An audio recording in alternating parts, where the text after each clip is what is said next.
हरे कृष्णा, राधे राधे। दोस्तों, आप सभी का स्वागत है मेरे YouTube चैनल में। आप सभी माताओं बहनों का दिन शुभ और मंगलमय हो। आप सभी के गर्भ में पल रहे शिशु पर कान्हा जी का आशीर्वाद सदा सर्वदा बना रहे। आज आप हमारे चैनल पे कुछ अलग जानेंगे। आज सुनेंगे वैशाख अमावस्या के दिन सुने जाने वाले गर्भ कथा। आप अपने गर्भ में पल रहे शिशु को सुनाएंगे वैशाख अमावस्या की व्रत कथा, जिसे सुनने से शिशु भाग्यशाली होगा और सुनने मात्र से भगवान विष्णु के जैसे ही गुण आएंगे। तो आइए माताओं बहनें बड़े ही प्रसन्न चित्त मन से इस कथा की रसपान करते हैं। हाँ, अगर वीडियो अच्छी लगेगी तो वीडियो को लाइक कीजिएगा, और चैनल पर नए हैं और मेरी आवाज़ आज पहली बार सुन रहे हैं तो साथ ही चैनल को सब्सक्राइब करके हमारे साथ जुड़ जाइएगा। और हाँ, अपना आशीर्वाद हमने कमेंट्स के माध्यम से ज़रूर दीजिएगा। आपका आशीर्वाद हमारे लिए एक प्रेरणा है, ताकि हमें समझ में आता है, हम जान पाते हैं कि हमारी जो कथाएं हैं, हम जो कथाएं लेकर आते हैं वो आपको पसंद आता है, आपको अच्छा लगता है। तो अपना आशीर्वाद हमें ज़रूर दीजिएगा। और हरे कृष्णा राधे राधे लिखना मत भूलिएगा, क्योंकि लिखने से आपके बच्चे में भगवान के जैसे ही गुण आते हैं। भगवान का आशीर्वाद आपके बच्चे पर सदा सर्वदा बना रहता है। और हो सके तो ज़्यादा से ज़्यादा हमारे जितने भी माताएं बहनें सबके साथ शेयर कीजिएगा। तो आइए बड़ी ही प्रसन्नचित मन से इस कथा की रसपान करते हैं। पहले श्रवण करेंगे वैशाख अमावस्या के दिन सुने जाने वाले गर्भ कथा, और उसके बाद श्रवण करेंगे गर्भ कथा अभिमन्यु की कहानी। तो आप सभी माताएं बहनें शांत अवस्था में बैठ जाए, जहाँ बहुत ज़्यादा डिस्टर्ब ना हो। अपनी कोमलता से दोनों हाथ अपने गर्भ पे रख लें और अपने बच्चे को धीरे से बुलाएं, आओ आओ मेरे बच्चे, आज मैं तुम्हें वैशाख अमावस्या के दिन सुने जाने वाले गर्भ कथा का रसपान करा रही हूँ। तो चलिए शुरू करते हैं। वैशाख मास की अमावस्या का विशेष महत्व शास्त्रों में वर्णित है। यह दिन पितरों की तृप्ति, दान, स्नान, व्रत और तपस्या के लिए परम पुण्यकारी माना गया है। इस दिन कथा श्रवण व पाठ विशेष फलदायी होता है। इस गर्भ कथा के श्रवण से व्रती को जन्म जन्मांतर के पापों से मुक्ति मिलती है और उसे उत्तम लोकों की प्राप्ति होती है। प्राचीन काल में धर्मनिष्ठ राजा वसुमान नाम के एक प्रतापी नरेश थे। वे सत्य, दया और तप में अडिग थे, परंतु उन्हें संतान सुख प्राप्त नहीं था। संतान की कामना से वे अनेक तीर्थों में गए, महर्षियों से आशीर्वाद प्राप्त किया, किंतु फल नहीं मिला। एक दिन राजमहल में पहुँचे एक तपस्वी महर्षि अंगिरस, उनके तेज से समस्त राजमहल आलोकित हो उठा। राजा वसुमान ने हाथ जोड़कर कहा, भगवान, मैं संतान सुख से वंचित हूँ, कृपया मार्गदर्शन करें। महर्षि अंगिरस ने ध्यान मग्न होकर कहा, हे राजन, पूर्व जन्म में तुमने वैशाख अमावस्या के दिन एक प्यासे ब्राह्मण को जल न पिलाकर अपमान किया था। इसी कारण इस जन्म में संतान सुख से वंचित हो। यदि तुम इस बार वैशाख अमावस्या का विधि पूर्वक व्रत करो, गंगा स्नान कर दान करो और विशेष गर्भ कथा का श्रवण करो, तो तुम्हारी संतानहीनता का दोष दूर हो जाएगा। राजा ने कृतज्ञता से प्रणाम किया और महर्षि की आज्ञा अनुसार व्रत का संकल्प लिया। वैशाख मास प्रारंभ होते ही राजा वसुमान ने नियम पूर्वक आहार विहार संयमित किया। प्रातःकाल स्नान कर जप हवन दान करते। अमावस्या तिथि आते आते उन्होंने उपवास का संकल्प लिया और गंगा तट पर विशेष मंडप बनवाया। वहाँ शास्त्रों में वर्णित गर्भ कथा के श्रवण का आयोजन किया। कथा के समय चारों वेदों का गान हो रहा था। ब्राह्मण वेद मंत्रों का उच्चारण कर रहे थे। सुगंधित पुष्पों से मंडप सुशोभित था। वसुमान राजा ने हाथ जोड़कर गर्भ कथा प्रारंभ करने का निवेदन किया। महर्षि अंगिरस ने गर्भ कथा का शुभारंभ करते हुए कहा, हे राजन, एक समय की बात है, सतयुग में महात्मा कश्यप की तपस्या से प्रसन्न होकर भगवान विष्णु ने उन्हें वर मांगने को कहा। कश्यप ऋषि ने कहा, हे प्रभु, मैं चाहता हूँ कि मेरे वंश में ऐसे दिव्य जीव उत्पन्न हो जो धर्म की स्थापना करें। भगवान ने कहा, तथास्तु। परंतु ध्यान रहे वंशजों का चरित्र गर्भकाल में ही आकार लेता है। कश्यप ऋषि ने प्रश्न किया, हे भगवान, गर्भ में ही कैसे चरित्र का निर्माण संभव है? तब भगवान ने विस्तृत गर्भ शिक्षा प्रदान की। गर्भावस्था में माता जो सोचती है, जो देखती है, जो सुनती है, उसका प्रभाव शिशु के मन, बुद्धि और स्वभाव पर पड़ता है। माता यदि धर्म, जप, कथा, सेवा और भक्ति में लगी रहे तो शिशु दिव्य गुणों से संपन्न होता है। यदि माता क्रोध, आलस्य, तामसिक विचारों में रहती है तो शिशु विकृत स्वभाव वाला होता है। इसलिए संतानों के उज्जवल भविष्य हेतु माताओं को गर्भकाल में कथा, व्रत, दान, साधना और सदाचार में लगे रहना चाहिए। महर्षि ने आगे सुनाई, एक बार देवर्षि नारद ने आकाश मार्ग से जाते हुए देखा कि पृथ्वी पर असुरों का अत्याचार बढ़ गया है। नारद जी ने चिंतित होकर विष्णु भगवान से प्रार्थना की कि कोई दिव्य आत्मा पृथ्वी पर अवतरित हो जो धर्म की रक्षा करे। भगवान ने कहा, हे नारद, मैं एक दिव्य आत्मा को गर्भ में प्रविष्ट कराऊंगा जो धर्म की ज्योति प्रज्वलित करेगा। तब एक पवित्र तपस्विनी स्त्री सुमति को आशीर्वाद मिला कि उसके गर्भ में महापुरुष उत्पन्न होगा। सुमति ने गर्भकाल में प्रतिदिन श्रीमद् भागवत कथा, विष्णु सहस्त्र नाम और भागवत गीता का पाठ किया। भजन कीर्तन सेवा में रत रही। 9 मास पश्चाताप उसका पुत्र उत्पन्न हुआ। उसका नाम धर्मशील रखा गया। वह बालक बड़ा होकर महान ऋषि बना और धर्म की पताका पुनः फहराई। राजा वसुमान ने यह कथा मनोयोग पूर्वक सुनी। कथा के प्रभाव से और व्रत के पुण्य से उनकी पत्नी गर्भवती हुई। 9 मास बाद एक तेजस्वी पुत्र का जन्म हुआ। उस बालक ने आगे चलकर धर्म, नीति और ज्ञान का प्रचार किया और वसुमान वंश को गौरवान्वित किया। राजा ने फिर से वैशाख अमावस्या का व्रत हर वर्ष करना आरंभ किया। प्रजा भी इस व्रत को करने लगी। राज्य में सुख, समृद्धि, धर्म और शांति का वास हो गया। महर्षि अंगिरस ने कथा का समापन करते हुए कहा, हे राजन, वैशाख अमावस्या के दिन कथा श्रवण, स्नान, दान, व्रत और तपस्या करने से समस्त पाप नष्ट हो जाते हैं। पूर्व जन्मों के दोष समाप्त होते हैं। गर्भकाल के दोषों का भी परामर्जन होता है। संतान दिव्य, तेजस्वी और धर्म प्रायण उत्पन्न होती है। व्रती को लोक परलोक में उत्तम सुख की प्राप्ति होती है। राजा वसुमान ने हाथ जोड़कर कृतज्ञता प्रकट की और सबको इस व्रत के महत्व का उपदेश दिया। जो वैशाख अमावस्या के दिन इस गर्भ कथा का श्रवण करता है वह अनेक जन्मों के बंधनों से मुक्त होता है। संतानों का जीवन उज्जवल होता है, पितरों को तृप्ति मिलती है और देवगण प्रसन्न होते हैं। अंत में उसे भगवान विष्णु के परम धाम में स्थान मिलता है। गर्भ दोषों के विभिन्न प्रकार, सापजन्य, कर्मजन्य आदि वैशाख अमावस्या व्रत की विशेष विधियाँ होती है। एक और दीर्घ कथा प्रसंग माता कुंती का गर्भकालीन प्रसंग है। तो ये थी वैशाख अमावस्या के दिन सुने जाने वाले गर्भ कथा। आप सुनिए गर्भ कथा। वीडियो थोड़ा लंबा होगा इसलिए आप लोग घबराइएगा नहीं, वीडियो को पूरा सुनिएगा। अच्छी कथा है। कथा सुनने से गर्भ में पल रहा शिशु आनंदित होगा और आपको भी अच्छा फील होगा, महसूस होगा।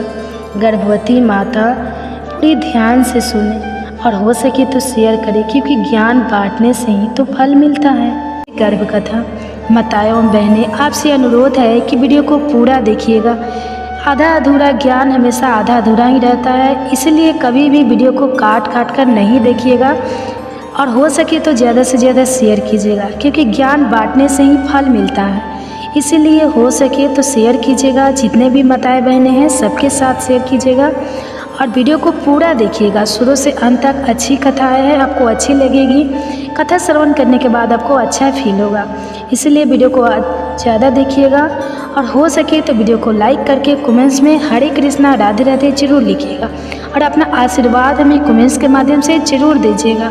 आप सभी का बहुत बहुत धन्यवाद जो आप सबने मुझे इतना प्यार देते हैं, मेरे वीडियो को इतना प्यार देते हैं और इतनी गहरी से समझते हैं और कथा की रसपान करते हैं। तो चलिए एक बहुत ही प्रेरणादायक कहानी आज सुना रही हूँ। गर्भ में मिला ज्ञान अभिमन्यु की एक सच्ची कहानी। आपसे अनुरोध है, हाथ जोड़कर विनती है कि वीडियो को पूरा देखिए, शुरू से लेकर अंत तक। अच्छी कहानियाँ हैं, अच्छी लगेगी आपको। गर्भ में पल रहा शिशु भी आनंद लेगा। इसके लिए गर्भवती माता एक शांत अवस्था में बैठ जाए, जहाँ बहुत ज़्यादा डिस्टर्ब ना हो, और अपने दोनों हाथ को कोमलता से गर्भ पे रख ले और अपने बच्चे को धीरे से बुलाए, आओ आओ मेरे बच्चे, आज मैं तुम्हें एक ऐसी कहानी सुनाने जा रही हूँ जिस गर्भ में ही अभिमन्यु की सच्ची कहानी, जिसने गर्भ में ही चक्रव्यूह वेदना सीख लिया था। क्या तुम जानते हो अभिमन्यु कौन था? आओ मैं तुम्हें आज विस्तार से सुनाने जा रही हूँ। तो चलिए श्रवण करते हैं। क्या आपने कभी सुना है कि एक बच्चा अपनी माँ के गर्भ में ही युद्ध की सबसे जटिल रणनीति सीख गया? न तलवार थी, न कोई गुरुकुल, बस एक माँ थी, उसका प्रेम था और एक पिता की वाणी, जिसे सुनकर एक अजन्मे बालक ने चक्रव्यूह भेदने की कला सीख ली। यह कोई कल्पना नहीं, यह महाभारत का वह सच है जो हमें बताता है कि एक माँ की कोख में भी युद्ध की शुरुआत हो सकती है। और उस बच्चे का नाम था अभिमन्यु। आज की इस कहानी की शुरुआत होती है महाभारत काल के उस अध्याय से, जहाँ प्रेम, भाग्य और भविष्य तीनों एक साथ चल रहे थे। अर्जुन पांडव में सबसे पराक्रमी, सबसे निपुण धनुर्धर उस समय अपने 12 वर्षों के वनवास के अंतिम पड़ाव पर थे। तीर्थ यात्राओं और आत्मचिंतन के माध्यम से वह अपने जीवन को दिशा देने की कोशिश कर रहे थे। उन्होंने अपनी यात्रा के दौरान कई यश मुनियों से ज्ञान प्राप्त किया, लेकिन अतः उनका मार्ग उन्हें ले आया द्वारिका। द्वारिका भगवान श्री कृष्ण की नगरी, धार्मिकता, संस्कृति और संगीत का एक अद्भुत संगम। अर्जुन द्वारिका पहुँचे तो वहाँ का वातावरण पूरी तरह अलग था। समुद्र की लहरें, मंदिरों की घंटियाँ और कृष्ण की नगरी की दिव्यता, यह सब कुछ जैसे उनके थके हुए मन को शांति देने आए हो। और यही उनकी भेंट होती है सुभद्रा से। सुभद्रा भगवान श्री कृष्ण और बलराम की बहन, एक अत्यंत सुंदर, सौम्य, गुणवान और तेजस्वी कन्या। जब अर्जुन ने पहली बार सुभद्रा को देखा, वो भगवान रुक्मणी के मंदिर से लौट रही थी। सफ़ेद वस्त्र, हाथों में पूजा की थाली और चेहरे पर एक शांत तेज। अर्जुन की दृष्टि कुछ क्षणों तक स्थिर रह गई। वो केवल सौंदर्य नहीं देख रहे थे, वो एक ऐसे व्यक्तित्व को देख रहे थे जिसमें भविष्य की माता, भावी रानी और एक वीर योद्धा की जननी छिपी थी। अर्जुन मन ही मन बोल पड़े, यदि स्त्री से कोई पुत्र जन्म ले तो वह निश्चित ही महापुरुष होगा। श्री कृष्ण का दृष्टिकोण, श्री कृष्ण ने अर्जुन की मन स्थिति को भांप गए थे। वे मुस्कुराए और बोले, पार्थ, तू तीर्थों की यात्रा पर निकला था, लेकिन तुझे अपनी संतान का तीर्थ मिलने आया है। सुभद्रा कोई सामान्य कन्या नहीं, वह उस यज्ञ की अग्नि है जिसमें धर्म का बीज अंकुरित होगा। अर्जुन थोड़ा संकोच में थे, क्योंकि सुभद्रा यादव कुल की राजकुमारी थी और बलराम चाहते थे कि सुभद्रा का विवाह गुरु वंश के बाहर हो। लेकिन श्री कृष्ण ने कहा, सच्चा विवाह वही है जहाँ मन और कर्म दोनों शुद्ध हो। सुभद्रा तेरे पति की सहचरी है, तेरे भावी पुत्र की माता है, अब तुझे पहल करनी होगी। सुभद्रा का भी मन मौन में उतर दे रहा था। अर्जुन की विनम्रता, उनकी वीरता और उनका धर्म के प्रति समर्पण, सब कुछ सुभद्रा के हृदय को छू गया था। अर्जुन और सुभद्रा के बीच कुछ दिनों में आत्मीयता बढ़ी। वो एक दूसरे से धर्म, जीवन और भविष्य पर बात करने लगे। एक दिन समुद्र तट पर बैठे हुए सुभद्रा ने अर्जुन से पूछा, क्या आपको कभी डर लगता है युद्ध से? अर्जुन मुस्कुराए, हाँ, जब मैं सोचता हूँ कि मेरे भीतर कोई ऐसी शक्ति ना हो जो मेरी संतति को आगे ले जाए, तब डर लगता है। सुभद्रा बोली, तो हम दोनों एक ऐसा जीवन रचे जहाँ भय नहीं, संस्कार हो। सुविवाह और गर्भ की ओर पहला कदम। श्री कृष्ण के आशीर्वाद और योजना से अर्जुन और सुभद्रा का विवाह हुआ।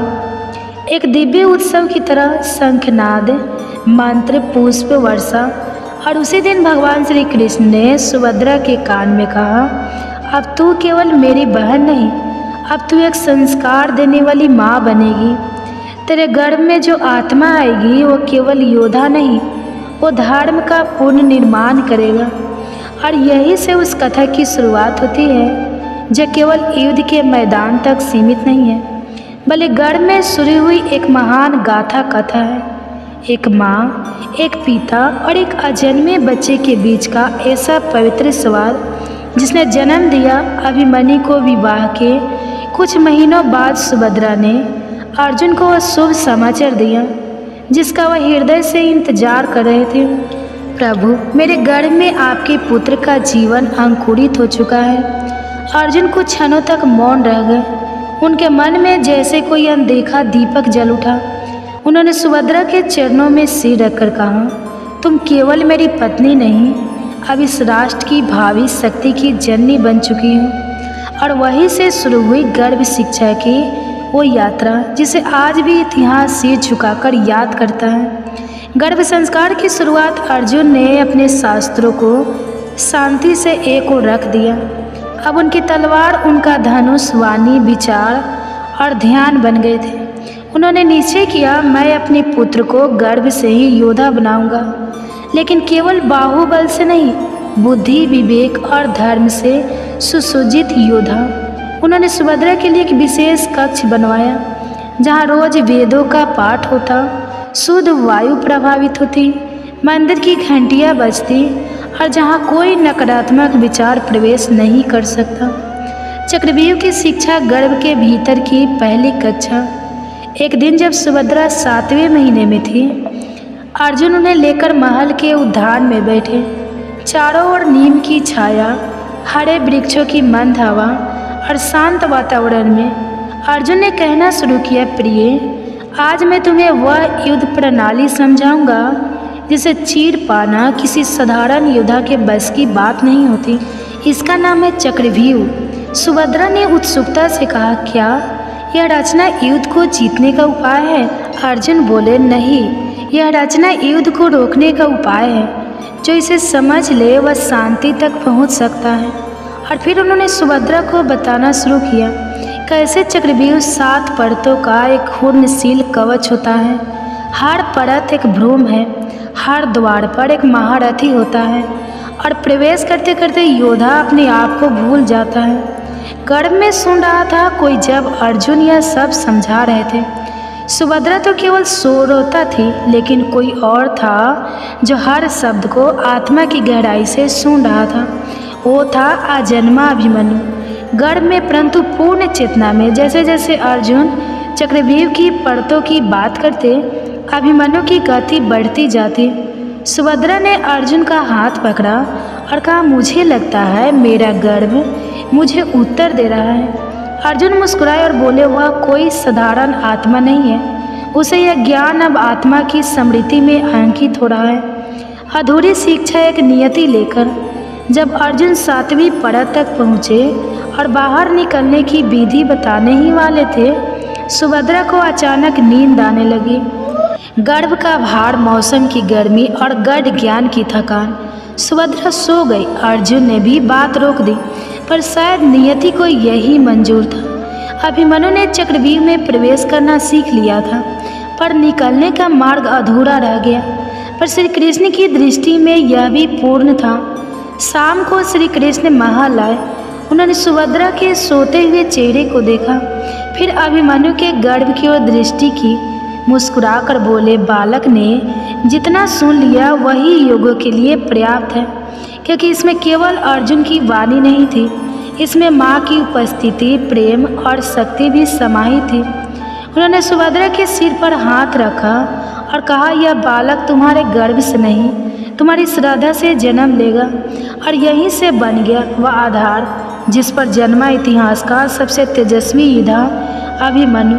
तो दोस्तों, आज आपने सुना कि कैसे अर्जुन ने गर्भवती सुभद्रा को चक्रव्यूह की जटिल रचना समझाई और कैसे माँ के गर्भ में पल रहा बालक अभिमन्यु हर शब्द को आत्मा में उतारता चला गया। लेकिन वो ज्ञान अधूरा रह गया। कहते हैं जन्म तो हर कोई लेता है, लेकिन कुछ जन्म इतिहास की दिशा मोड़ने आते हैं। आज हम बात कर रहे हैं अभिमन्यु की, जिसने गर्भ में ज्ञान पाया और जन्म लेकर उसे धर्म की रक्षा के लिए शस्त्र बन लिया। अभिमन्यु का जन्म एक दिव्यता की अनुभूति। पौष माह की एक शांत चंद्र प्रकाश से भरी रात थी। महल के आंगन में तुलसी के पौधे के पास दीपक टिमटिमा रहा था। सभी वेद पाठी ब्राह्मण वैदिक मंत्रों का जाप कर रहे थे। उसी समय सुभद्रा ने एक दिव्य बालक को जन्म दिया।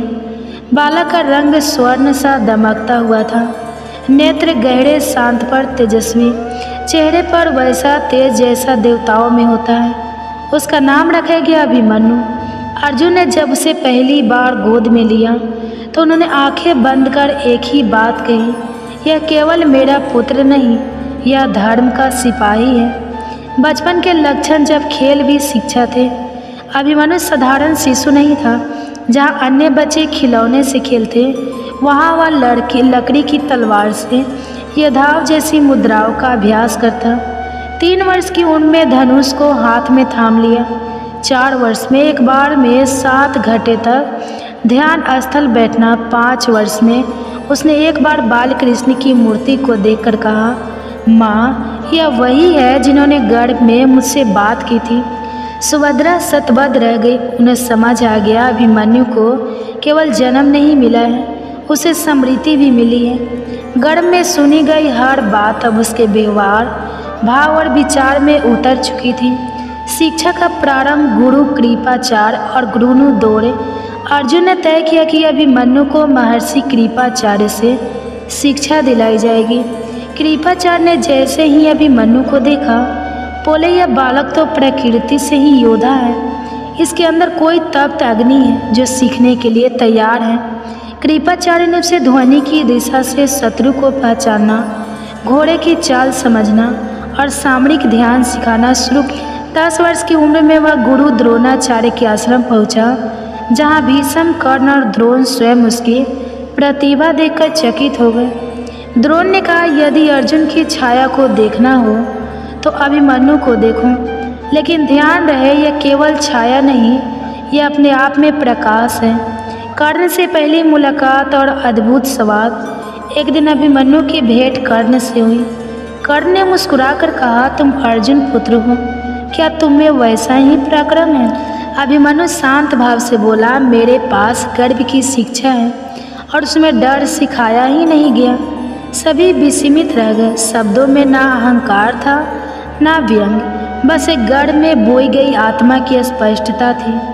कृष्ण का आशीर्वाद। श्री कृष्ण ने जब अभिमन्यु को पहली बार ध्यान करते देखा तो बोले, इस बालक को अब मेरी जरूरत नहीं है, यह स्वयं स्वर बन चुका है। श्री कृष्ण ने एक दिन सुभद्रा से कहा, बहन, तूने जो गर्भ में सुना, जो बोला, उसी से इस बालक की आत्मा बनी है। तूने केवल एक शरीर नहीं रचा, तूने धर्म का भविष्य गढ़ा है। संक्षेप में अभिमन्यु का जन्म ध्यान, श्रद्धा और ज्ञान से सींचा गया था। उसके खेल अभ्यास थे, उसकी चुप्पी ध्यान था, उसकी मुस्कान आश्वासन थी। अभिमन्यु वो था जो गर्भ की गहराइयों में ज्ञान को पहचान चुका था और अब समय आने पर उसे संसार के सामने दिखाने वाला था। अगले भाग में जानेंगे जब कुरुक्षेत्र का युद्ध आया और कैसे 16 साल का एक बालक एक पूरी सेना के सामने अकेला खड़ा हो गया और इस तरह जन्म हुआ अभिमन्यु का। वो बालक जो गर्भ में ही युद्ध की शिक्षा लेकर आया, एक ऐसा योद्धा जिसकी आभा बचपन से ही सबको चौंका देती थी। पर दोस्तों, यह तो बस शुरुआत है, क्योंकि अब शुरू होगी उसकी असली शिक्षा, वो साधना, वो सीख जो उसे बनाएगी महाभारत के युद्ध का सबसे वीर योद्धा। तो चलिए आज जानते हैं कि किन गलतियों के कारण हम माँ नहीं बन पाते हैं और किन गलतियों को सुधारने से हम जल्दी ही माँ बन पाएंगे। तो वीडियो को पूरा देखिएगा और अंत में आप गर्भ कथा की भी श्रवण करेंगे। तो आशा करती हूँ कि वीडियो अच्छी लगेगी। आप कमेंट्स ज़रूर कीजिएगा, कमेंट्स में ज़रूर बताइएगा कि आपको जानकारी कैसी लगी। अगर अच्छी लगी है तो आप अपना आशीर्वाद हमें ज़रूर दीजिएगा कमेंट्स के माध्यम से। तो चलिए शुरू करते हैं। माँ बनना हर स्त्री के जीवन का एक अनमोल अनुभव होता है। यह न केवल एक शारीरिक प्रक्रिया है बल्कि मानसिक, भावनात्मक और आध्यात्मिक रूप से भी गहराई से जुड़ा होता है। इस यात्रा की शुरुआत गर्भधारण से होती है और इसके लिए स्त्री को कई पहलुओं पर ध्यान देने की आवश्यकता होती है। आइए विस्तार से जानें कि माँ बनने के लिए क्या क्या किया जाना चाहिए। देखिए, माँ बनना कोई बड़ी बात नहीं है। माँ बनने के लिए हमें सबसे पहले किन चीज़ की तैयारी करनी चाहिए। माँ बनने की तैयारी मानसिक और शारीरिक रूप से। देखिए, माँ बनने की इच्छा एक गहरा भावनात्मक निर्णय है। इसके लिए आपको स्वयं से कुछ प्रश्न करना चाहिए। क्या आप शिशु के लिए मानसिक रूप से तैयार हैं? क्या आप जिम्मेदारियों को निभाने में सक्षम हैं? क्या आपके जीवन में स्थिरता है? गर्भधारण के लिए शरीर को तैयार करना अत्यंत आवश्यक होता है। इसके लिए हम कदम सहायक हो सकते हैं। निम्नलिखित व्यायाम करें, पौष्टिक भोजन लें, वजन को संतुलित रखें। अत्यधिक मोटापा या कम वजन समस्या उत्पन्न कर सकता है। धूम्रपान, शराब और नशीले पदार्थों से बचें। गर्भधारण की योजना बनाते समय एक स्त्री रोग विशेषज्ञ गायनोकोलॉजिस्ट से मिलना बहुत जरूरी है। डॉक्टर आपके मासिक धर्म चक्र, अंडोत्सर्ग की स्थिति और अन्य आवश्यक पहलुओं की जांच करेंगे। जरूरी कुछ टेस्ट करेंगे। हीमोग्लोबिन, शुगर, थायराइड टेस्ट, यौन संचारित रोगों की जांच करेंगे। पैल्विक अल्ट्रासाउंड कराएंगे। यूरिन और ब्लड टेस्ट कराएंगे। रूबेला, हेपेटाइटिस इत्यादि की बहुत ऐसे जांच है जो डॉक्टर की सहायता से कर सकते हैं। गर्भधारण के लिए सही समय का चयन करना महत्वपूर्ण होता है। मासिक चक्र में एक विशेष अवधि होती है जिसमें गर्भधारण की संभावना अधिक होती है। देखिए, मासिक धर्म के पहले दिन से गिनते हुए 11वें से 18वें दिन तक अंडोत्सर्ग की संभावना होती है। इस दौरान संभोग करने से गर्भधारण की संभावना बढ़ जाती है। देखिए, अंडोत्सर्ग के पहचानने के तरीके हैं: हल्का पेट दर्द, शरीर का तापमान बढ़ना, स्वाइकल म्यूकस में परिवर्तन, ओव्यूलेशन किट से जांच करना। आहार और जीवन शैली में सुधार करते हैं। संतुलित आहार, प्रोटीन, दाल, अंडा, दूध ले, इससे प्रोटीन शरीर में बनी रहती है। फोलिक एसिड, हरी सब्जियां, फलियां ये सब ले। आयरन के लिए पालक, चुकंदर ले सकते हैं। विटामिन डी, विटामिन B12, भरपूर पानी पिए। प्राणायाम, ध्यान और हल्का योग गर्भधारण की संभावना बढ़ाते हैं। मानसिक तनाव कम होता है, शरीर लचीला और स्वस्थ रहता है। जीवन साथी का सहयोग और भावनात्मक सामंजस्य, साथी की भूमिका भी इसमें पूरी होनी चाहिए। पति पत्नी दोनों को एक दूसरे का भावनात्मक सहयोग करना चाहिए। खुलकर संवाद करें, एक दूसरे को समझें और तनाव न बनाएं। संतुलित यौन जीवन, नियमित संभोग करें। विशेषकर ओव्यूलेशन के समय प्यार और विश्वास की भावना बनी रहे। गर्भधारण न होने की स्थिति में क्या करें? 6 महीने से 1 साल प्रयास के बाद भी गर्भ ना ठहरे तो दोनों पार्टनर को टेस्ट कराना चाहिए। स्पर्म काउंट, फैलोपियन ट्यूब की जांच, हार्मोनल संतुलन देखिए। दवाइयों द्वारा ओव्यूलेशन को नियंत्रित करना चाहिए। आयुर्वेदिक चिकित्सा, पंचकर्म से होम्योपैथी विकल्प ले। आयुर्वेदिक औषधियाँ ज़्यादा से ज़्यादा इसमें काम करती हैं। अश्वगंधा तनाव कम करती है। शतावरी प्रजनन क्षमता बढ़ाती है। पुनर्वा गर्भाशय को स्वस्थ रखती है। गौमूत्र और हार्मोन संतुलन में सहायक करती हैं। और घरेलू उपाय से करना चाहते हैं तो खजूर और दूध, यह है शरीर को ताकत देता है। मेथी के बीज मानसिक धर्म नियमित करते हैं। हरी सब्जियों और मौसमी फलों का सेवन करना चाहिए। गर्भधारण के लिए सकारात्मक सोच और धार्मिक आस्था रखें। मन को शांत रखें। चिंता से हार्मोनल संतुलन हो सकता है। सकारात्मक सोच रखें। पूजा पाठ और मंत्र रखें। संतानों की प्राप्ति के लिए व्रत उपवास जैसे संतोषी माता, वट सावित्री व्रत, संतति प्राप्ति मंत्र, ओम नमो भगवते जगन्मृति रूपने नमः या गोपाल सहस्त्र नाम गर्भधारण संकल्प पाठ करें। माँ बनने के बाद की जिम्मेदारी एक झलक। माँ बनने का निर्णय सिर्फ गर्भधारण तक सीमित नहीं होता, यह एक दीर्घकालीन प्रतिबद्धता है। संतान का पालन पोषण करना, मानसिक और शारीरिक विकास की जिम्मेदारी, नैतिक मूल्य की शिक्षा देना, माँ बनना एक सुंदर और चुनौतीपूर्ण यात्रा है, जिससे शारीरिक तैयारी, मानसिक स्थिरता, उचित चिकित्सा सलाह और भावनात्मक समर्थन की आवश्यकता होती है। यदि आप इस प्रक्रिया को संपूर्ण प्रेम, धैर्य और विश्वास के साथ अपनाएं, तो मातृत्व का द्वार आपके लिए सहज रूप से खुल सकता है। तो ये थी माँ बनने की कुछ प्रक्रिया। जिन माताओं बहनों की गोद नहीं भर रही है, कृपया हम जितने भी जानकारी दिए हैं उन सब की आप फॉलो कीजिए। हो सके तो भगवान आपकी गोद जल्दी ही भर देंगे। हम भगवान से प्रार्थना करते हैं कि आपकी गोद जल्दी से जल्दी भर जाए। आप अपना आशीर्वाद हम अपने कमेंट्स के माध्यम से हमें ज़रूर दीजिएगा। आप अपनी आशीर्वाद कमेंट्स के माध्यम से देते हैं। कमेंट्स में राधे राधे हरे कृष्णा लिखते हैं तो हमें बहुत अच्छा लगता है।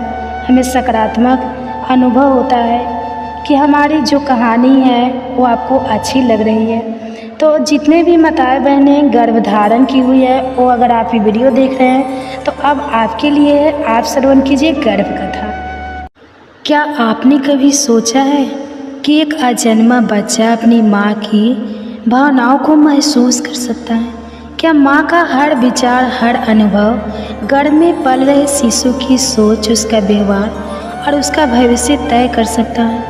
दोस्तों, माँ बनना सिर्फ एक शारीरिक प्रक्रिया नहीं है, यह आत्मा और चेतना का मिलन है और इसी मिलन को सुंदर बनाने का माध्यम है गर्भ संस्कार। आज हम जानेंगे कि गर्भ संस्कार क्या है, यह कैसे काम करता है और हर माँ के लिए क्यों बेहद जरूरी है। भाग 1, गर्भ संस्कार क्या है? गर्भ संस्कार यह सिर्फ एक शब्द नहीं, बल्कि माँ और बच्चे के बीच का दृश्य लेकिन गहरा रिश्ता है। गर्भ यानी वह पवित्र स्थान जहाँ एक नया जीवन आकार ले रहा होता है, और संस्कार यानी जीवन के प्रति दृष्टिकोण, मूल्य, सोच और व्यवहार की नींव। गर्भ संस्कार का अर्थ है जब एक माँ अपने गर्भ में पल रहे बच्चे को सकारात्मक सोच, भावनात्मक ऊर्जा, संस्कार और आध्यात्मिक जुड़ाव से पोषित करती है, तो वह प्रक्रिया गर्भ संस्कार कहलाती है। यह संस्कार सिर्फ शब्दों में नहीं होते, वे होते हैं माँ की भावनाओं में, सोच में, बोलचाल में और जीवन शैली में। जैसे एक कुम्हार कच्ची मिट्टी को आकार देता है, वैसे ही माँ अपने विचारों से, प्रेम से और ऊर्जा से अपने बच्चे को एक सुंदर व्यक्तित्व देती है। भाग 2, गर्भ, इसकी शुरुआत कब और कैसे होती है? संस्कार की शुरुआत कब और कैसे होती है? कई लोगों को लगता है कि बच्चे को सिखाना तो उसके जन्म के बाद शुरू होता है, लेकिन सच्चाई यह है कि शिक्षा और संस्कार की प्रक्रिया गर्भधारण के क्षण से ही शुरू हो जाती है। जब एक माँ को यह पता चलता है कि वह गर्भवती है, उसी पल से उसकी हर भावना, हर अनुभव, हर सोच सीधे उस बच्चे तक पहुँचने लगती है। विज्ञान कहता है कि गर्भ में पल रहा शिशु 24वें हफ्ते के बाद माँ की आवाज़ को पहचानने लगता है, लेकिन भारतीय संस्कृति यह मानती है कि शिशु गर्भधारण के पहले दिन से ही ऊर्जा को महसूस करता है। इसलिए गर्भ संस्कार की शुरुआत उसी दिन से होती है जब माँ और पिता दोनों मिलकर अपने भीतर जीवन के बीज को स्वीकारते हैं। शुरुआत कैसे करें? अपनी दिनचर्या को धीरे धीरे शांत और स्थिर बनाइए। विचारों को सकारात्मक दिशा दीजिए। खुद से और अपने शिशु से बात करना शुरू कीजिए। अपने आहार, व्यवहार और मनोभाव पर ध्यान दीजिए। गर्भ संस्कार की शुरुआत कोई बड़ा आयोजन नहीं है, यह माँ के दिल की एक छोटी सी लेकिन सच्ची शुरुआत है। भाग 3, क्या विज्ञान भी मानता है? गर्भ संस्कार का विज्ञान और रिसर्च। अब सवाल यह उठता है, क्या यह सब सिर्फ मान्यताओं पर आधारित है? नहीं दोस्तों, आज आधुनिक विज्ञान भी मानता है कि गर्भस्थ शिशु सिर्फ शरीर नहीं, बल्कि एक सजग चेतना है। एक भ्रूण मनोविज्ञान, फीटल साइकोलॉजी विज्ञान के अनुसार गर्भस्थ शिशु 4थे महीने से ध्वनियों को महसूस करने लगता है। 5वें महीने तक वह माँ की आवाज़ को पहचानने लगता है। 6ठे महीने से वह रिएक्ट करने लगता है, यानी अगर माँ गुस्से में हो या तनाव में हो तो बच्चा भी असहज हो सकता है। अध्ययनों में पाया गया है कि अगर माँ रोज़ एक ही लोरी या मंत्र सुनती है तो बच्चा जन्म के बाद भी उस ध्वनि से शांति महसूस करता है। 2. एपिजेनेटिक्स जीन की क्रियावली पर प्रभाव। एपिजेनेटिक्स एक ऐसी वैज्ञानिक शाखा है जो यह कहती है कि हमारे जीवन के अनुभव हमारे जीवन को ऑन या ऑफ कर सकते हैं। यानी यदि माँ तनाव, डर या नकारात्मकता में गर्भावस्था गुजारती है तो यह बच्चे के मानसिक स्वास्थ्य को प्रभावित कर सकता है। वहीं अगर माँ प्रेम, सुकून और संतुलन में रहती है तो बच्चा भविष्य में अधिक भावनात्मक रूप में स्थिर और मानसिक रूप से स्वस्थ होता है। भाग 4 में गर्भ क्यों जरूरी है हर माँ के लिए, संस्कार क्यों है हर माँ के लिए जरूरी। अब बात करते हैं उस मूल सवाल की, हर माँ को गर्भ संस्कार की जरूरत क्यों है। नंबर 1, ये सिर्फ बच्चा नहीं, एक पूरा भविष्य तैयार करता है। गर्भ संस्कार से माँ न केवल एक शरीर को जन्म देती है बल्कि एक चरित्र, एक चेतना, एक संवेदनशील आत्मा को आकार देती है। नंबर 2, माँ और बच्चे का गहरा रिश्ता बनता है। जब माँ रोज अपने बच्चे से बात करती है, गीत गाती है, कहानियाँ सुनाती है तो बच्चा माँ की भावनाओं से जुड़ता है। यह रिश्ता जन्म के बाद भी गहराई से बना रहता है।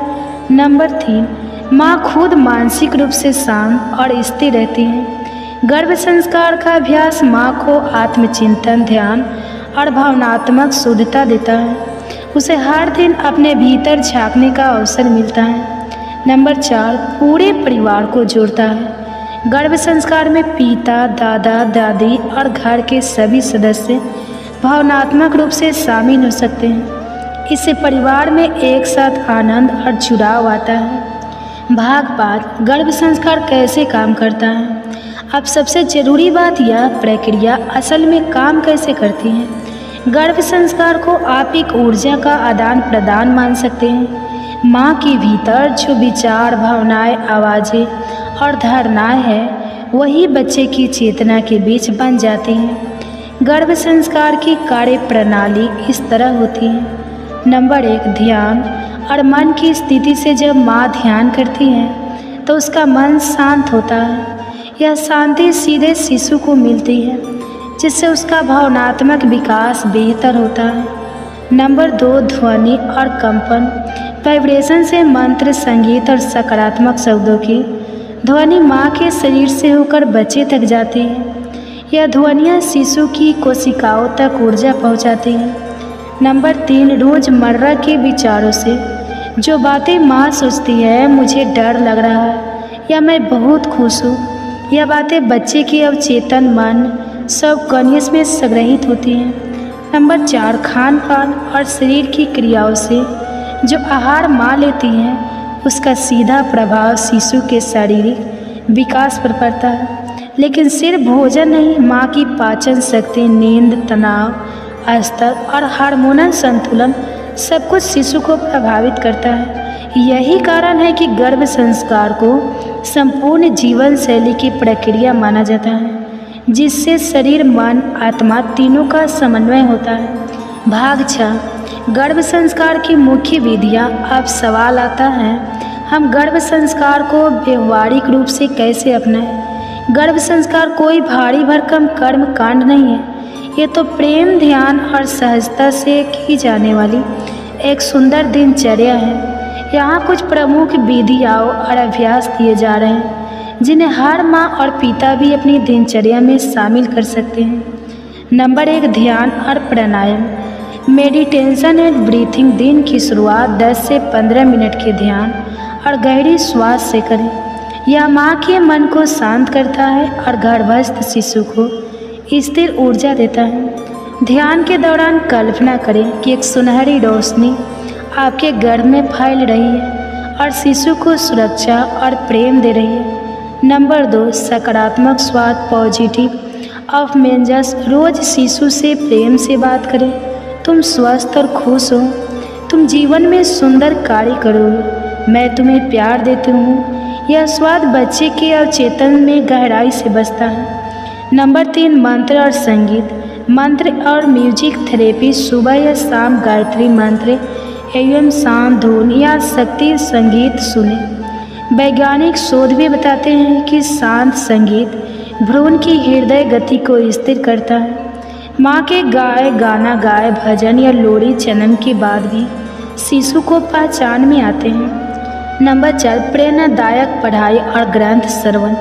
रामायण, महाभारत, भागवत गीता जैसे ग्रंथों की कहानियाँ और शिक्षाएं माँ खुद पढ़े या सुने। माँ जो सोचती, पढ़ती और महसूस करती है, बच्चा उसे आत्मसात करता है। नंबर 5, अच्छी कहानियों और पॉजिटिव म्यूजिक। प्रेरणात्मक फिल्में, नैतिक कहानियाँ और संभव स्वाद वाले प्रोग्राम देखें। टीवी और मोबाइल पर नकारात्मकता से बचें, क्योंकि माँ की मानसिक स्थिति बच्चों को भी प्रभावित करती है। नंबर 6, सात्विक आहार और दिनचर्या। घर का ताज़ा, हल्का, पौष्टिक और सात्विक भोजन लें। तले भुने, भारी और कृत्रिम भोजन पदार्थों से बचें। समय पर सोना और उठना शारीरिक और मानसिक रूप से जरूरी है। नंबर 7, चित्रकला, हस्तकला या संगीत जैसे क्रिएटिव कार्य। कुछ माएँ गर्भावस्था में चित्र बनाना, कविता लिखना, गुनगुनाना शुरू करती हैं। यह सभी कार्य मन की ऊर्जा को संतुलित करते हैं, जिससे बच्चे पर सकारात्मक प्रभाव पड़ता है। भाग 7, शास्त्र और इतिहास में गर्भ संस्कार का उल्लेख। गर्भ संस्कार कोई नया विचार नहीं है, यह हमारे वेदों, पुराणों और महाकाव्यों में विस्तार से वर्णित है। नंबर 1, महाभारत में अभिमन्यु की कथा कहा जाता है कि अर्जुन अपनी पत्नी सुभद्रा को युद्ध की रणनीति समझा रहे थे। गर्भस्थ अभिमन्यु वह बातें ध्यान से सुन रहा था, इसी कारण उसने चक्रव्यूह भेदना सीखा, भले ही वह बाहर निकलने का हिस्सा ना सुन सका। इसका संदेश है, गर्भस्थ शिशु सुनता है, समझता है और सीखता है। नंबर 2, रामायण में कौशल्या की भूमिका। भगवान राम के जन्म से पहले माँ कौशल्या ने व्रत, मंत्र, जाप और सदाचरण को अपनाया। परिणाम स्वरूप राम एक मर्यादा पुरुषोत्तम बने, आदर्श और नीति से भरे। नंबर 3, वेदों और उपनिषदों में वर्णन। हमारे शास्त्रों में 16 संस्कारों की बात होती है, उनमें से पहला ही गर्भधान संस्कार है। यह बताना है कि जीवन की शुरुआत ही संस्कारों से होनी चाहिए। भाग 8, पिता की भूमिका क्या होती है। बहुत से लोग मानते हैं कि गर्भावस्था केवल माँ की जिम्मेदारी है, लेकिन सच्चाई यह है कि पिता का योगदान उतना ही महत्वपूर्ण होता है। नंबर 1, माँ को भावनात्मक सहारा देना। जब पति अपनी पत्नी को समझता है, उसके मूड स्विंग्स, डर या असहजता को महसूस करता है, तो माँ का मन शांत और सुरक्षित रहता है। नंबर 2, बच्चे से संवाद करना। पिता भी गर्भस्थ शिशु से रोज़ कुछ बातें कर सकते हैं। पापा तुमसे बहुत प्यार करते हैं, हम तुम्हारे आने का इंतज़ार कर रहे हैं। इससे बच्चा पिता की आवाज़ से भी जुड़ाव महसूस करता है। नंबर 3, घर का वातावरण सकारात्मक बनाना। गुस्सा, लड़ाई या तनाव का माहौल शिशु को डरा सकता है।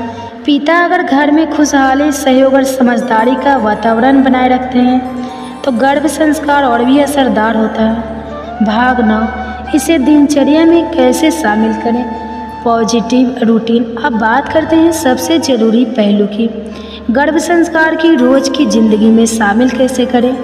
इसका उत्तर बहुत सरल है, ध्यान से, प्रेम से और धीरे धीरे। यहाँ एक सिंपल लेकिन असरदार डेली रूटीन है, जिसे हर माँ और परिवार अपनाकर गर्भ संस्कार को सफल बना सकते हैं। सुबह की शुरुआत, सुबह उठते ही 7 संगीत या मंत्र सुने, जैसे गायत्री मंत्र, ओम या हल्की बांसुरी। 10 से 15 मिनट ध्यान करें। गहरी सांस लेते हुए अपने गर्भस्थ शिशु को प्रेम की रोशनी से घेरें। मैं खुश हूँ, मेरा बच्चा भी खुश है, जैसे पॉजिटिव वाक्य दोहराएं। दोपहर भोजन के बाद कोई अच्छी किताब पढ़ें, जैसे धार्मिक कथा, प्रेरणादायक जीवनचर्या या माता सीता, गर्गी जैसी शक्तिशाली स्त्रियों की कहानियाँ। एक बार जरूर अपने बच्चे से बात करें, बेटा आज की कहानी तुम्हारे लिए है। शाम का समय थोड़ा सैर करें, हल्के आसन जैसे वृक्षासन या तारासन परिवार के साथ कुछ समय हंसी मजाक या बातचीत में बिताएं। दिन भर की कोई अच्छी बात बच्चे से शेयर करें। आज मैंने गुलाब को मुस्कुराते देखा, तुम भी वैसे ही खिलना। रात को सोते समय शांत संगीत या लोरी सुने।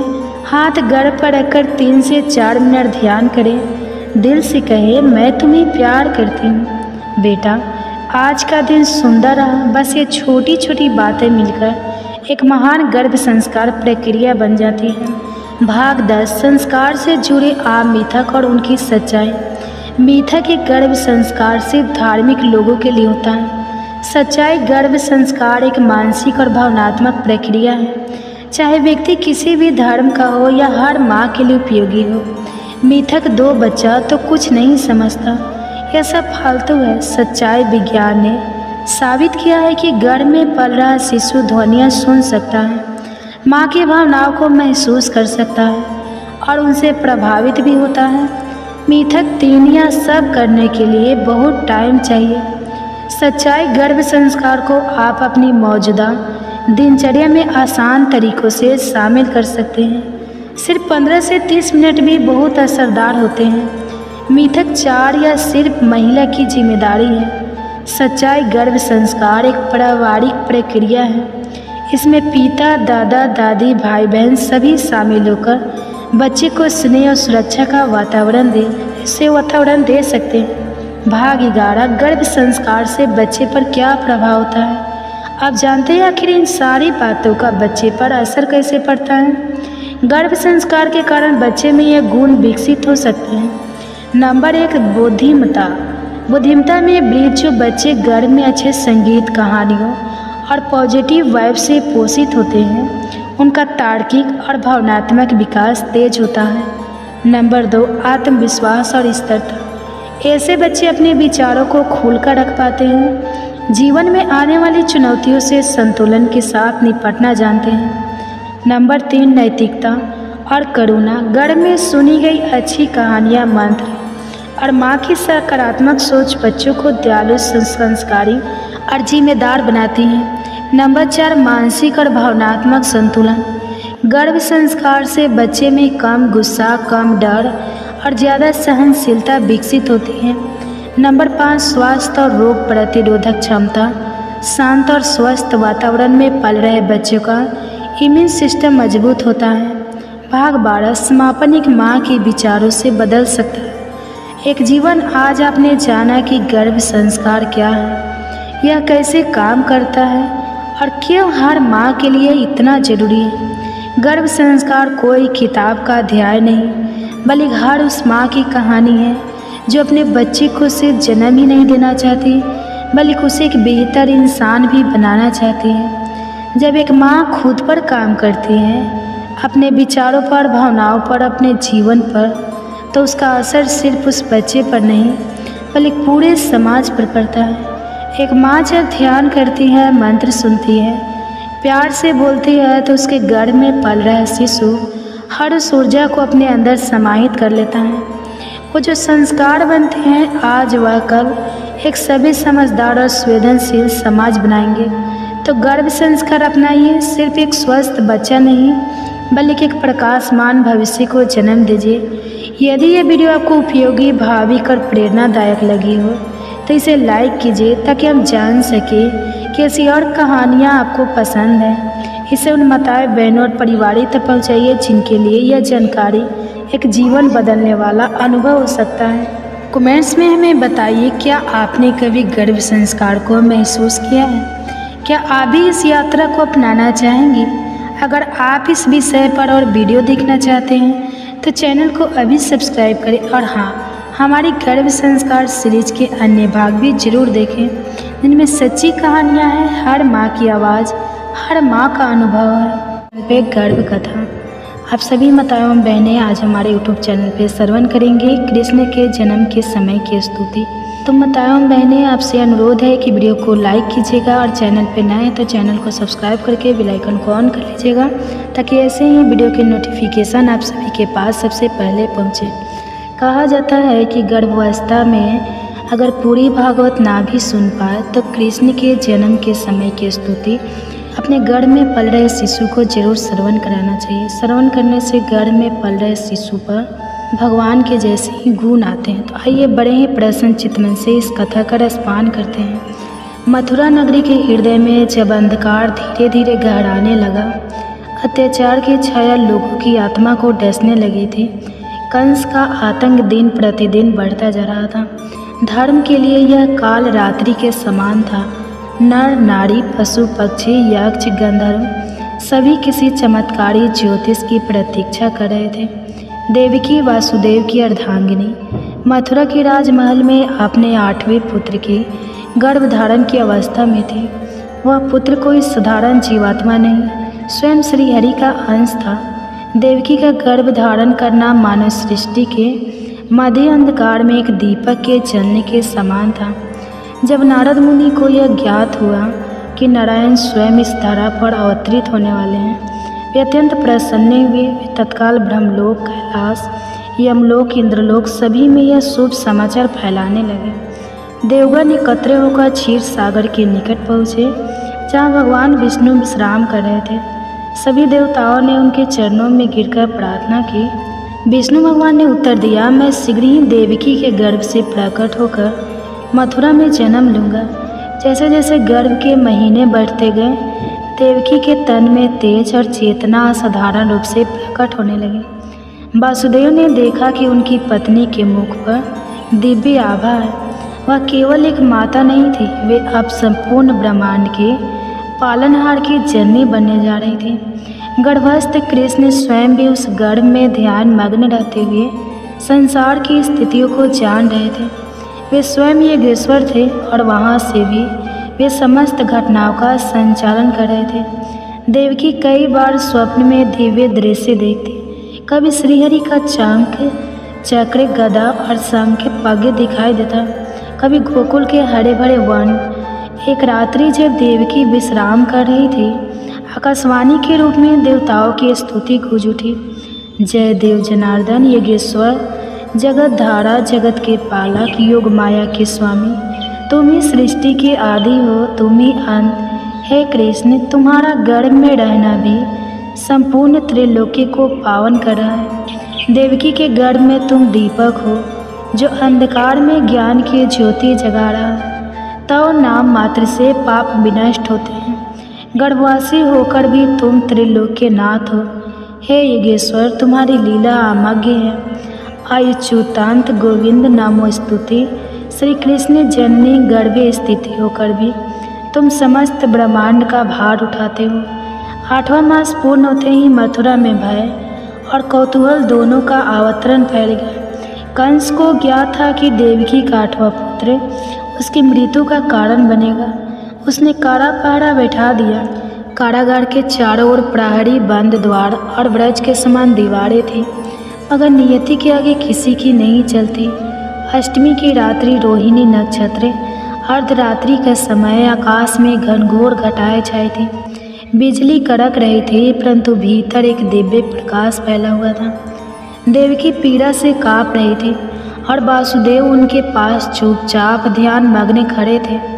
और तभी शांति छा गई, जैसे सृष्टि रुक गई हो। और वह क्षण आया, देवकी के गर्भ से स्वयं भगवान श्री कृष्ण प्रकट हुए।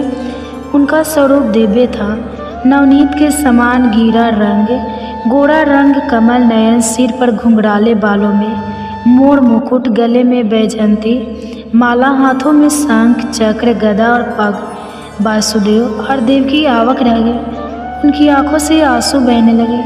उन्होंने हाथ जोड़कर स्तुति की, हे श्री कृष्ण परमात्मा, परम कारण जगत, तव भक्तना रक्षस। हे प्रभु, आपने माता यशोदा के गर्भ में भी स्थान बनाया और आज हमारे गर्भ को पावन किया। आप ही वह दिव्य ज्योति हो जो अज्ञान के अंधकार को दूर करने आए हो।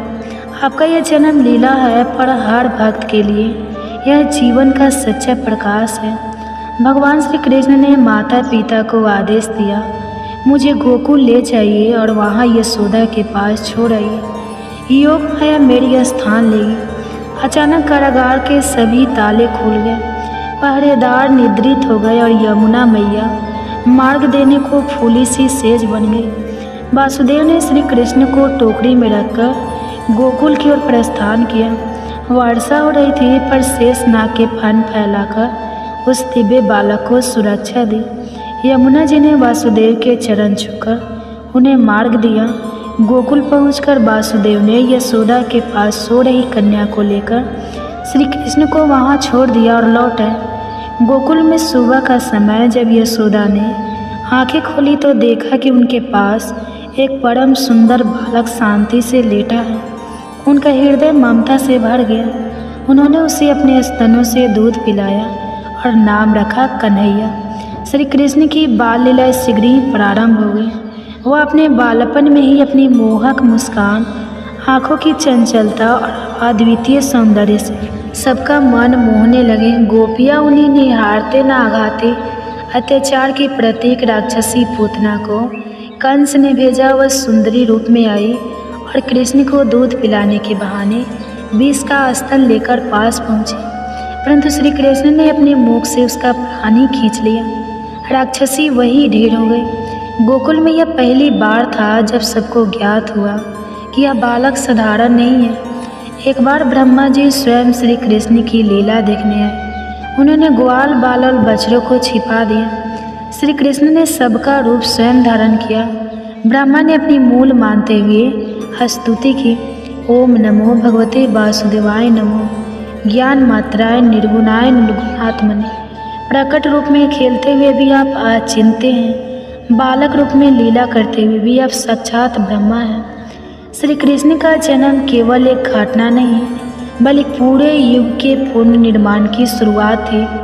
उनका गर्भस्थ रहना, जन्म लेना और बाल लीला जो कृष्ण गर्भ में देवकी के हृदय को आलोकित करते हैं, वही आज भी भक्तों के हृदय में श्रद्धा का दीप जलाते हैं। उनकी स्तुति कलातीत है। उनका नाम मात्र ही मोक्ष का मार्ग है। नमन उस योगेश्वर को जो कभी बालक बनकर इस धारा पर उतरे। ये गर्भ कथा।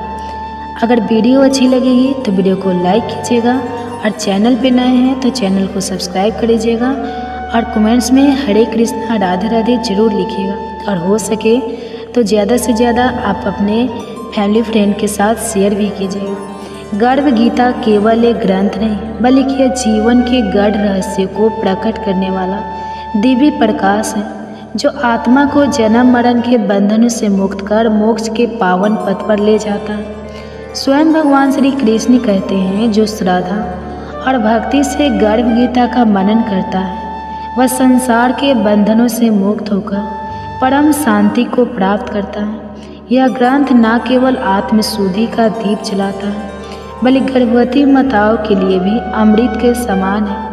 ऐसा विश्वास है कि जो माँ गर्भकाल में श्रद्धा से गर्भ गीता का श्रवण करती है, उसका शिशु न केवल संस्कारी और तेजस्वी होता है बल्कि दिव्यता से भरकर समाज के लिए प्रेरणा बनता है। यदि आप भी इस अद्भुत ज्ञान की रोशनी अपने जीवन और भावी संतानों में भरना चाहते हैं तो अभी वंदना काव्या चैनल को सब्सक्राइब करें और प्रेम पूर्वक लाइक करें, श्रद्धा से सब्सक्राइब करें और इस दिव्य संदेश को शेयर करके औरों तक पहुंचाएं, क्योंकि ज्ञान जब बांटा जाता है तभी वह संस्कार बनता है। श्री कृष्ण अर्जुन से कहते हैं, जब कोई आत्मा माँ के गर्भ में आती है तो वह मांस, मज्जा और रक्त से घिरी होती है। छठे महीने तक जब उसका शरीर विकसित होने लगता है तब उसे असहनीय पीड़ा का अनुभव होता है। उस अंधकार में संकुचित और पीड़ादायक स्थान में वह आत्मा कड़ा उठती है और ईश्वर से विनती करती है, हे प्रभु, कौन सा पाप किया था मैंने जो मुझे फिर से इस अंधेरे गर्भ में आना। उस क्षण आत्मा को अपने सारे बुरे कर्म याद आते हैं। वह पश्चाताप करती है, आंसू बहाती है और ईश्वर से प्रार्थना करती है कि वह इस मोह और दुख से भरे संसार में जन्म ना दे। लेकिन ईश्वर मौन रहते हैं, क्योंकि उसका जन्म उसके ही कर्मों के अनुसार निश्चित होता है। श्री कृष्ण कहते हैं, गर्भ की पीड़ा मृत्यु लोक से भी अधिक होती है। यह वह आग है जिसमें आत्मा अपने ही कर्मों की तपन से झुलसती है। वह आत्मा संकल्प करती है कि जन्म के बाद वह सच्चा जीवन जिएगी, ईश्वर का स्मरण करेगी, पुण्य कर्म करेगी। लेकिन जैसे जैसे जन्म समीप आता है वह सब कुछ भूलने लगती है और जन्म लेते ही सब भुला दिया जाता है।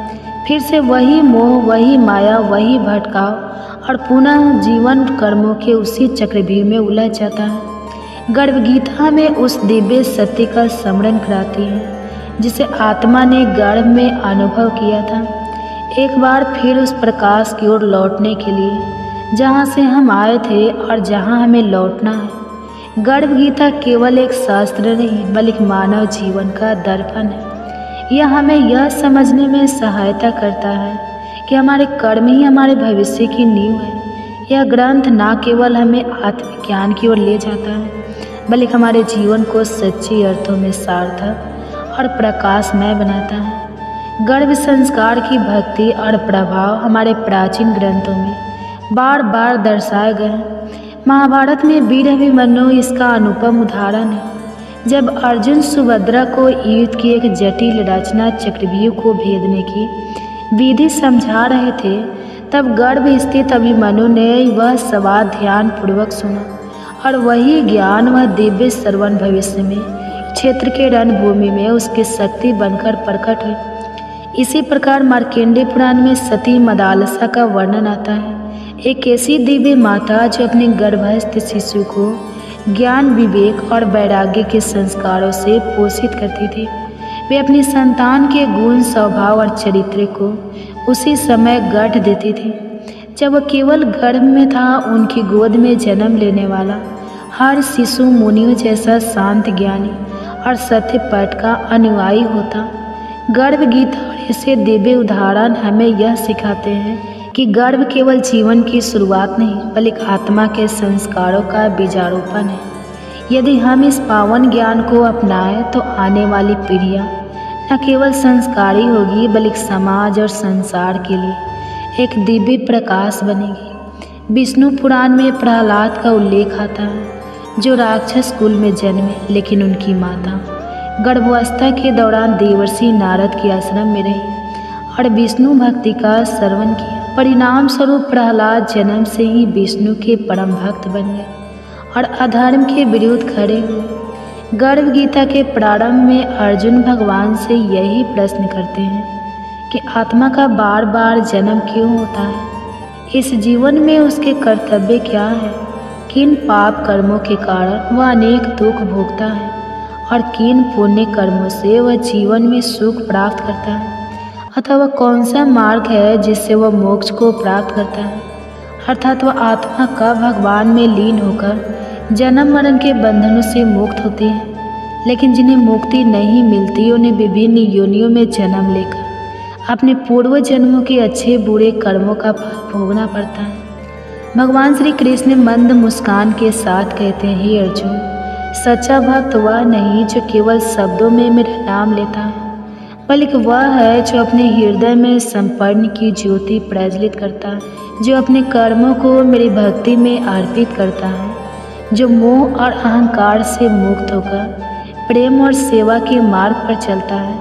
वही मेरा सच्चा भक्त है, जो मुझे केवल मंदिरों में नहीं बल्कि प्रत्येक जीव में देखता है, जो किसी को अपने से ना ऊंचा मानता है ना नीचा, जो निंदा और प्रशंसा से परे रहता है।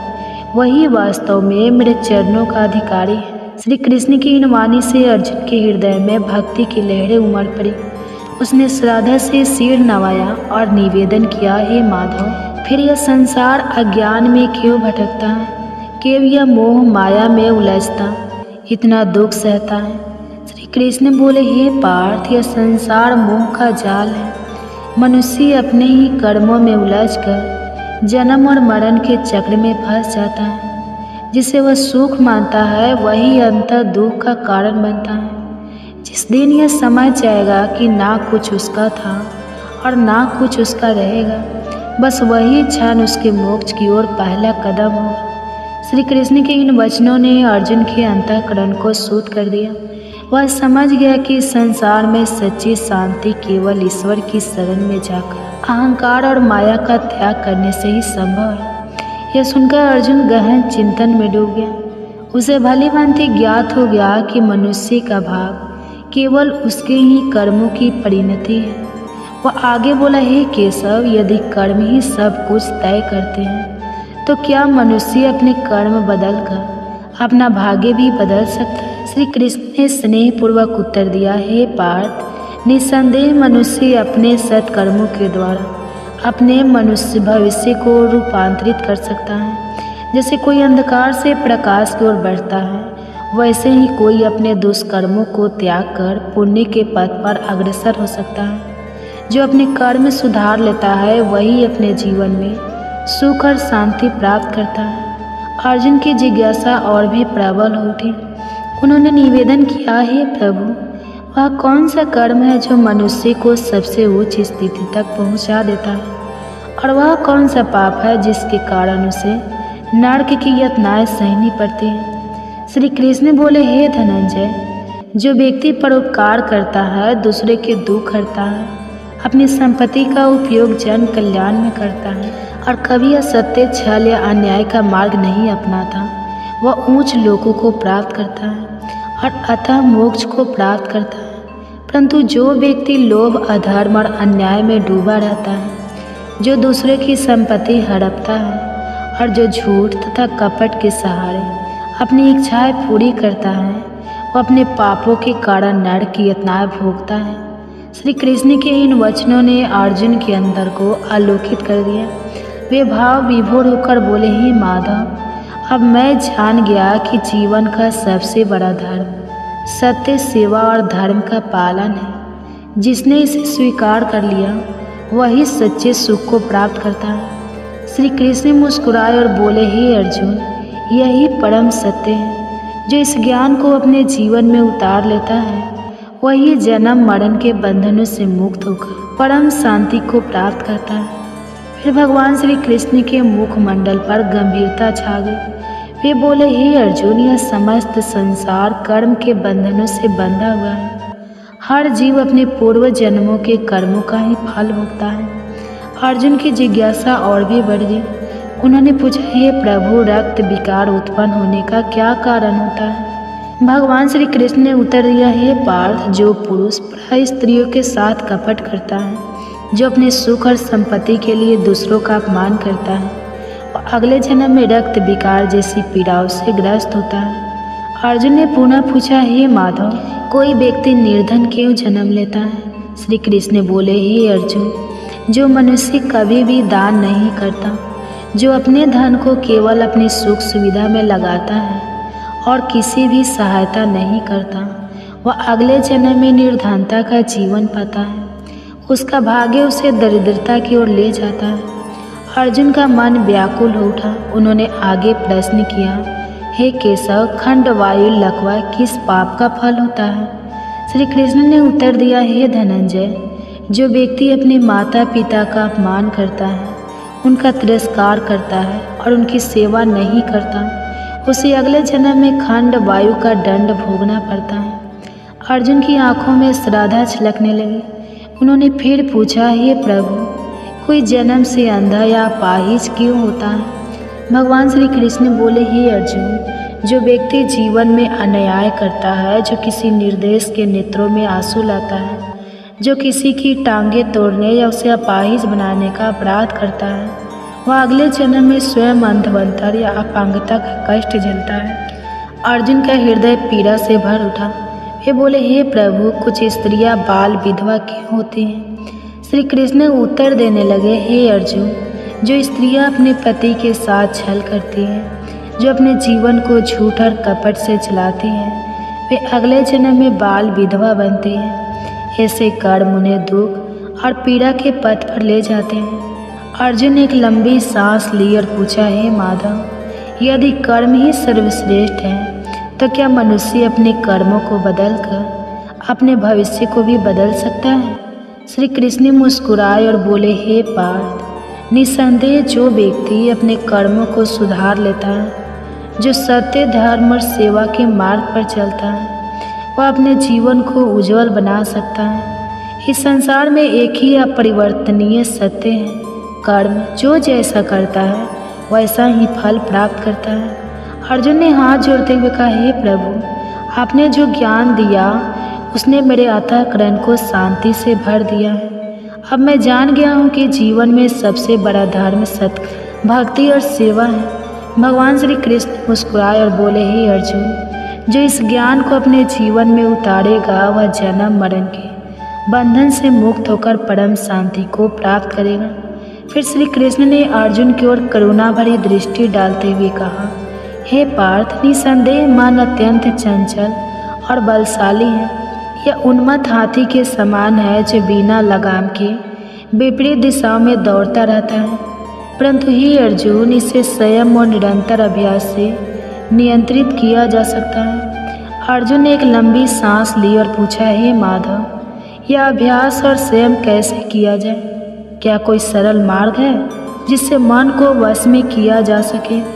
श्री कृष्ण ने मधुर मुस्कान के साथ उत्तर दिया, हे धनंजय,